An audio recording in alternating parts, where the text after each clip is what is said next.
స్వచ్ఛమైన నాణ్యమైన గౌదర్పార్ పూజా ఉత్పత్తులు www.gaudarpar.com ద్వారా ఆన్లైన్ లో ఆర్డర్ చేయండి. మీ ఇంటిని దేవాలయంగా మార్చుకోండి. వినాయక చవితి శుభాకాంక్షలు రమ్మ గారు. మీకు కూడా వినాయక చవితి శుభాకాంక్షలు జయ. సుమన్ టీవీ ప్రేక్షకులందరికీ వినాయక చవితి శుభాకాంక్షలు. ప్రతి సంవత్సరం జరుపుకునేదే వినాయక చవితి తొలి పండుగ. చాలా అంటే అందరూ సామూహికంగా జరుపుకునే పండుగల్లో వినాయక చవితి ఒకటి చవితి కదండి. ఒకటి. అవును, మరి వినాయక చవితి యొక్క విశిష్టత చవితి పండగ ప్రత్యేకంగా.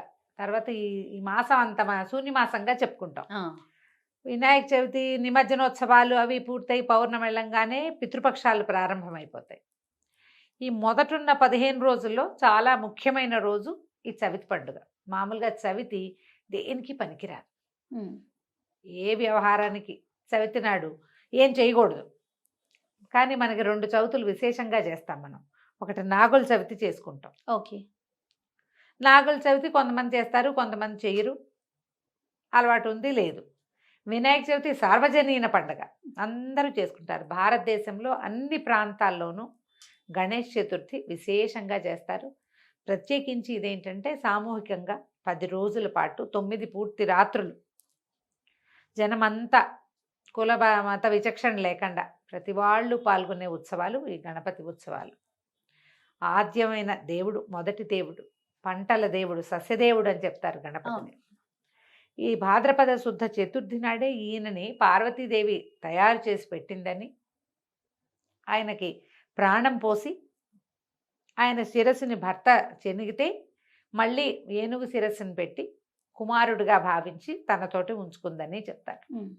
అయితే తర్వాత కాలంలో ఈ విఘ్నాలకి ఒకడు అధిపతిగా ఉండటం, దేవగణాలకి అధ్యక్షుడుగా ఉండటం, ఇలాంటి మాటలు వచ్చినప్పుడు విఘ్నాలకి అధిపతిగా గణపతిని, రెండో కుమారుణ్ణి దేవగణాధ్యక్షుడుగాను సర్వసైన్యాధ్యక్షుడుగాను చేశారని చెప్తారు. ఈ గణపతిని పూజించటం వల్ల గణపతి ఆరాధన చాలా విశేషమైంది, ప్రత్యేకమైంది. అది చిన్న లెవెల్ నుంచి పెద్ద లెవెల్ వరకు చేసుకోవచ్చు. గణపతిని సాధారణ ఆరాధన హరిద్రా గణపతి పూజ ఒకటి చెప్తాం. మొట్టమొదట పసుపు ముద్ద ఒక బింబం చేసి ఆ బింబంలోకి గణపతిని ఆహ్వానం చేస్తాం. ఓకే. ప్రతి పూజకి మొదటి పూజ గణపతిదే. ఈయనకి ప్రతిమా విశేషం ఏం అక్కర్లా. హరిద్రా బింబంలోకి ఆయన్ని పిలిచి ఆవాహన చేసుకుంటాం. అమ్మ పూజ అయ్యేదాకా నాయన స్థిరంగా ఉండు, ఇక్కడే ఉండు, పూజ పాడు కాకుండా చూసుకో పక్కన అని చెప్పి ఆయనని తీసుకొచ్చుకుంటాం, మళ్ళీ పంపిస్తాం కూడా. అయితే ఇప్పుడు ఈ చతుర్థి నాడు ప్రత్యేకంగా మట్టి గణపతిని పూజిస్తే చాలా మంచిది, విశేషమైన సేవగా చెప్పబడుతుంది. మనం ఎంత పెద్ద గణపతిని పెట్టుకున్నాము అనేది అసలు లెక్కే కాదు, ఎంత శ్రద్ధగా చేసామనేదే లెక్క. ఎవరెవరి శక్తి అనుసారం వాళ్ళు చిన్న లెవెల్లో కూడా మనం ఈ పూజ చేసుకోవచ్చు. గణపతికి కావాల్సింది ఆరాధన ముఖ్యం. ఈ ఆరాధనలో ఆయనకి ఏ దైవానికి సమర్పించనన్ని ప్రత్యేకమైన విధానము మన గణపతి పూజలో కనపడుతుంది. ఈయనకి గరికతోటి పూజ చేస్తాం. అవును, గడ్డి కేవలంగా పెరుగుతుంది, పెంచక్కర్లా, పెక్కకుండా ఉంటే చాలంతే, దానంతట అదే పెరుగుతుంది. ఇది వర్షాకాలం విశేషించి కదా. శ్రావణ భాద్రపదాలు వర్ష ఋతువు. శ్రావణంలో అప్పుడే వానలు ఆషాఢం చివర్లో మొదలవుతాయి. శ్రావణంలో బాగా వానలు పడి ఈ భాద్రపదం నాటికి విశేషించి గరిక పెరుగుతుంది. ఈ గరికని సమర్పించిన చాలు, అంటే మనం చక్కగా తీసుకొచ్చి తునక్కండా నేలలోంచి చక్కగా ఫ్రెష్గా మొలిచిన దాన్ని తీసుకొచ్చి సమర్పించడం. ఓకే. దీంట్లో ఏం ప్రకటితం అవుతోంది? శ్రద్ధే కాదు. అవును, శ్రద్ధ. దీంతో పాటుగా ఏకవింశతి పత్ర పూజ అనేది ఒక ప్రత్యేకంగా చెప్పబడుతుంది. 21 పత్రాలతోటి భగవంతుణ్ణి అర్చిస్తాం.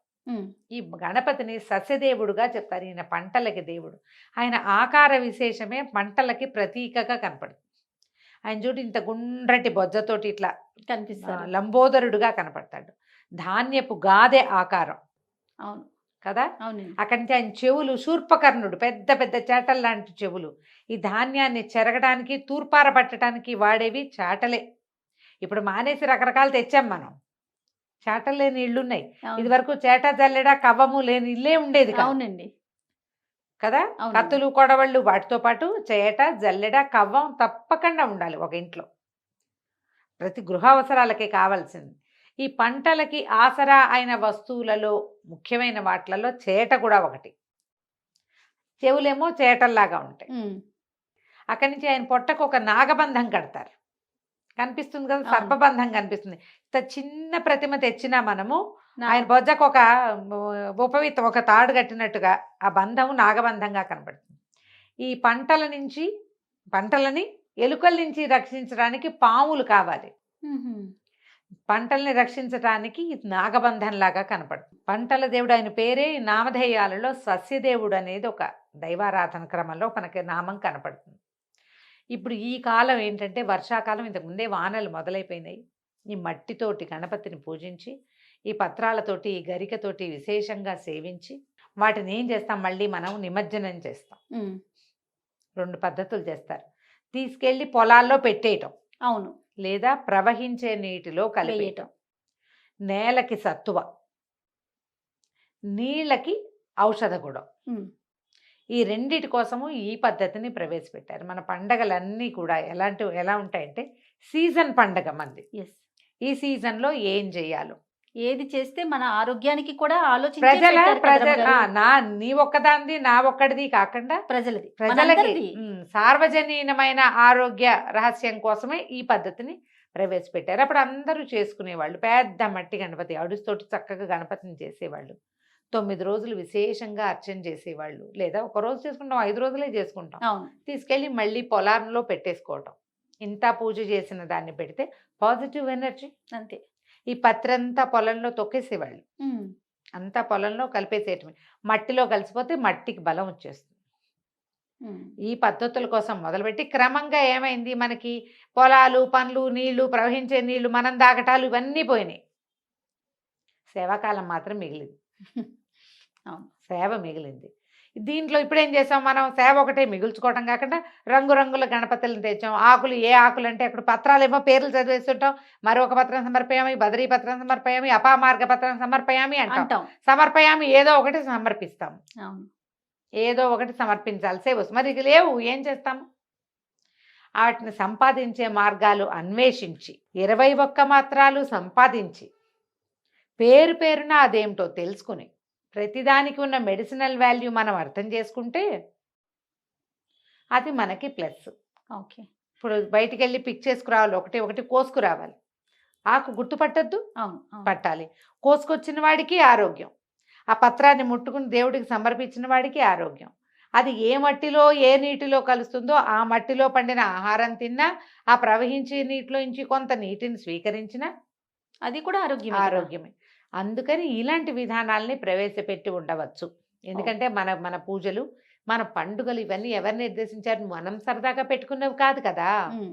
మన అవి కాదు. పూర్వీకులు, ఋషులు, మంత్రదర్శలైన వాళ్ళు, ముందు భవిష్యత్తు చూడగలిగిన వాళ్ళు, విజనరీ అంటారు. ఎస్, వాళ్ళు ఏర్పరిచినవి. ఇవి మానవుల ఆరోగ్యం ఏ రకాలుగా వెళ్ళగలుగుతుంది, ఈ సీజన్లో ఎలాంటివి వస్తాయి, ఫర్దర్ కమింగ్ సీజన్స్లో వీళ్ళకి ఏ ప్రాబ్లమ్స్ రావచ్చు ముందుగానే ఊహించి ఈ ఏర్పాటు చేశారు. ఇప్పుడు అందరూ చేయరు కదా అంటాం.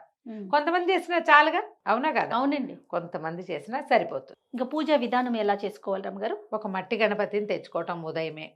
సాధారణంగా ఆ రోజు పొద్దునే గణపతిని తెచ్చుకుంటే తెచ్చుకుంటారు. మంచిది.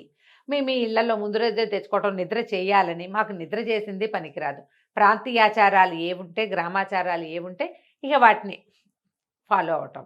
గణపతిని తెచ్చుకోవటం, ఏ పత్రాలన్నీ సేకరించి పెట్టుకోవటం. పాలవెల్లి కడతారు విశేషించి. అవును, అవును. ఓ పాలవెల్లి కట్టి, చెక్కదో ఇత్తడిదో మన ఇంట్లో ఉండే పద్ధతిని బట్టి, పాలవెల్లి లేని పద్ధతులు కూడా కొంతమందికి ఉంటాయి. మీ ఇంట్లో ఉంటే చేయండి. పాలవెల్లి కట్టి దానికి రకరకాల పువ్వులు, పళ్ళు అన్నీ చేసి, ఇప్పుడు గజముఖుడు కదా మన గణపతి. అవును, ఆయన ప్రీతికరమైన పళ్ళు కొన్ని ఉన్నాయి కదా, అరటిపళ్ళు ఇష్టము, కొబ్బరికాయలు ఇష్టము, వెలగపండు, వెలగ పళ్ళు ఇష్టము. ఇట్లా ఈ పళ్ళన్నిటినీ వేళ్లాడదీయటం, అక్కడి నుంచి ఈయనని కూర్చోబెట్టడం. కొద్దిగా ముందు పసుపు గణపతిని చేసుకుని, ఈ గణపతి మహాగణపతి పూజ చేయబోతున్నాము, అది నిర్విఘ్నంగా పరిసమాప్తి అవటం కోసం ముందు నిన్ను పూజిస్తున్నామని గణపతినే పూజించాలి. ఎస్, హరిద్రాబింబంలో గణపతిని పూజేసి ఆయనకి షోడశోపచారాలు సమర్పించి ఆయన పక్కకు పెట్టి, తర్వాత మహాగణాధిపతి పూజని సంకల్పం చెప్పుకోవటం. యావచ్చక్తి ధ్యాన ఆవాహనాది షోడశోపచార పూజాం కరిష్యే అని చెప్పుకుంటాం. యావచ్చక్తి అంటే మీ ఓపికను ప్రకారం ఎన్ని రకాల పళ్ళు చూపించగలిగితే అన్ని పళ్ళు నివేదన చేయటం. నైవేద్యాలు మనం గణపతికి సాధారణంగా ఇవి ఇప్పుడు ఉడికినవి అవి పెట్టుకుంటాం. నూనెలో వేయించిన పదార్థాలు పెట్టరు. కుడుములు, ఉండ్రాళ్ళు, ఇలా లెక్క ప్రకారం ఈ ఓపిక, పాలు తాలికలు, కొన్ని చోట్ల భక్ష్యాలు అవి చేస్తారట. వాళ్ళ మోదకాలు చేస్తారు. మీ అవకాశాన్ని బట్టి, అలవాటుని బట్టి, ఇంట్లో ఉండే విధానాన్ని బట్టి నివేదన చేయటం ఏమీ మన వల్ల కాదు. వడపప్పు, పానకం అది ఈజీ కదా. అవును అవును. అవి నివేదన చేసుకోవటము. తర్వాత ఏకవింశతి పత్ర పూజ సమర్పించడం. పూజ అయిన తర్వాత చివరికి ఏం చేయాలి? వినాయక వ్రత కల్పంలో చివరి భాగం కథాశ్రవణం. వినాయకోత్పత్తి గాథ. వినాయకుడు ఎట్లా జన్మించాడు, ఎట్లా మనకి విఘ్నాధిపతిగా అయ్యాడు, ఏ విధంగా గణపతిని స్మరిస్తే మనకి రావాల్సిన ఇబ్బందులు తొలుగుతాయి అనేది కథాక్రమంలో కనపడుతుంది. కథ మొత్తం వింటాం. ఆ కథ వినేటప్పుడు కాసిన అక్షంతలు చేతితో పుచ్చుకుని శ్రద్ధగా కథ విని చేతిలో ఉన్న అక్షతల్లో కొన్ని స్వామివారి మీద సమర్పించి కొన్ని మన తల మీద వేసుకుంటే చంద్రుడి వల్ల నీలాప నిందలు వస్తాయని ఈ రోజున చంద్రదర్శనం చేస్తే నీలాప నిందలు వస్తాయి. ఈ కథాక్షింతలు వేసుకున్న వాళ్ళకి నీలాప నిందలు తొలగిపోతాయని అని చెప్పి దండం పెట్టుకోవటం. ఎక్కడికైనా వెళ్ళేటప్పుడు ఏం చేసినా గణపతికి ఒక నమస్కారం చేసుకోవటం. మనం చూడు ఏ పని చేసినా మొదట గణపతి ఆయనకే కదా. ఓ పెళ్లి, వివాహాది శుభకార్యాలు ముందు ముడుపు కడతాం, మీదు గట్టి పెడతాం, గణపతిని తలుచుకుంటాం. అన్నిటికీ గణపతే కదా. ఏ పనికైనా విద్యకి వివాహే విద్యారంభే వివాహే చ ప్రవేశే నిర్గమే తథా అంటారు. ఎక్కడికైనా గృహప్రవేశం చేసేటప్పుడు, బయటకు వచ్చేటప్పుడు కూడా అక్కడ పెట్టిన గణపతిని తెచ్చుకుని బయటకు వచ్చేసేయాలంటారు.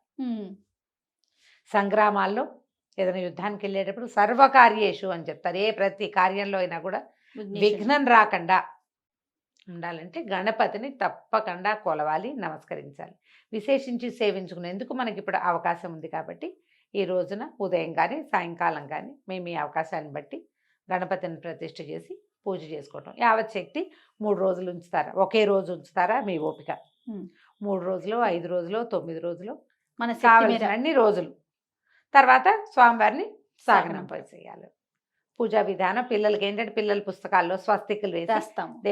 వినాయకుడి పీట మీద పెట్టుకోవటం, అక్కడ పెట్టడం. మరి పీట మీద పెడితే తీయలేకపోతాం కదా. పక్కన ఇంకో పీట వేసి లేదా ఒక వస్త్రం వేసి ఒక చిన్నది రవికల గుడ్డ ఏదైనా వేసి దాని మీద పిల్లల పుస్తకాలు పెట్టడం, ఒక స్వస్తికు గుర్తు వేసి నమస్కారం చేసుకుంటే పిల్లలకి విద్యాభివృద్ధి జరుగుతుంది.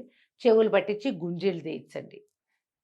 వినాయకుడి యొక్క శ్లోకం మనం అసలు పిల్లలకి మొట్టమొదట నేర్పే శ్లోకమే శుక్లాంబరధరం. అది పరబ్రహ్మతత్వాన్ని సూచించేది అయినప్పటికీ కూడా వినాయకుడి కోసమే చదువుకుంటాం. మనం శుక్లాంబరధరం అనగానే మనం వినాయకుడు. అగజానన పద్మార్కం చదువుకోవచ్చు. గజానన మహర్నిశం అనేకదంతం భక్తానాం ఏకదంతం ఉపాసమహే. అనేక దంతాలు ఉన్నాయని అనుకోవద్దు. అనేకదం చాలాసార్లు తం అతనిని భక్తానాం ఏకదంతం ఉపాసమహే. భగవంతుడు ఈయన ఏంటంటే గణపతి భక్తుల పట్ల విరివిగా ఉంటాడు. నువ్వు పిలిచినప్పుడల్లా పలుకుతాడు. అటువంటి గణపతిని నమస్కరిస్తున్నాము అని నమస్కారం చేసేసుకుని పూజకు అందించుకోవటమే. ఓకే రమ్మగారు, సంతోషం. నమస్తే. నమస్తే.